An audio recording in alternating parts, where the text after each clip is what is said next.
Lords কিংবা Melbourne কিংবা oval কিংবা এজবাস্টন কিংবা কলকাতার ইডেন গার্ডেন্স, ক্রিকেটের নামি দামি অনেক মাঠে যা নেই সেটা আছে আর্নস্ট ভেল এই স্টেডিয়ামে, সেন্ট ভিনসে। এখানে চারটা সুইমিং পুল আছে, একটা দুটো না, চারটা সুইমিং পুল আছে মাঠের ঠিক পাশে। এবং ক্যারিবিয়ানরা তারা আসলে সবসময় জীবনটাকে উপভোগ করতে পছন্দ করে, খেলাটা দেখতে তারা পছন্দ করে এবং তারা মাঠে এসে রীতিমতো আসলে সেলিব্রেট করে ক্রিকেটটাকে। সেই কারণেই এই অ্যারেঞ্জমেন্ট এখানে আসলে করে রাখা হয়েছে।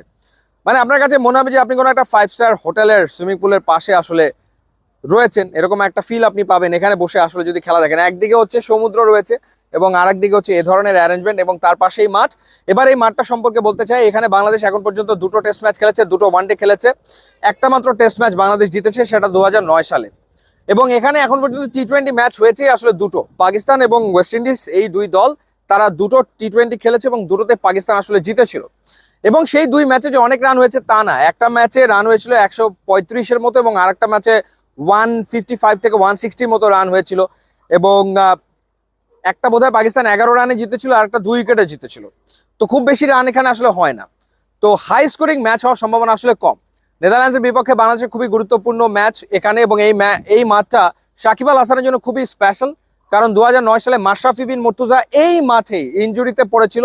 এই মাঠে মাশরাফি ইনজুরিতে পড়ার পর সাকিব আল হাসান তিনি আসলে অধিনায়কত্বের দায়িত্বটা নিয়েছিলেন প্রথমবার। সেই তরুণ সাকিব, 2009-এর সাকিব আজকে অনেক পরিণত। 2024-এ তিনি খেলতে নামবেন খুবই গুরুত্বপূর্ণ ম্যাচে নেদারল্যান্ডসের বিপক্ষে।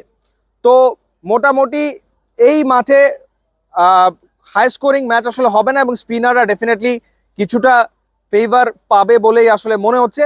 এবং ওয়েদার আপডেট যদি আপনাদের জানাই, ম্যাচের দিন এখানে আকাশ মেঘলা থাকবে, বৃষ্টি হওয়ার সম্ভাবনা ক্ষীণ, কিন্তু সারাটা দিনই মেঘলা আবহাওয়া থাকার আসলে প্রবল সম্ভাবনা আসলে রয়েছে।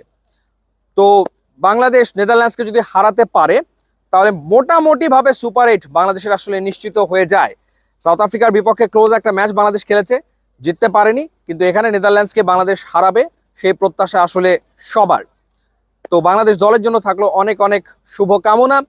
এবং ওয়েস্ট ইন্ডিজে বাংলাদেশের খেলার যে প্রিভিয়াস এক্সপিরিয়েন্সগুলো আছে সেগুলো কাজে লাগিয়ে ডাচদের বিপক্ষে সাকিবরা ভালো ক্রিকেট খেলবে, সেটাই আসলে আমাদেরও প্রত্যাশা।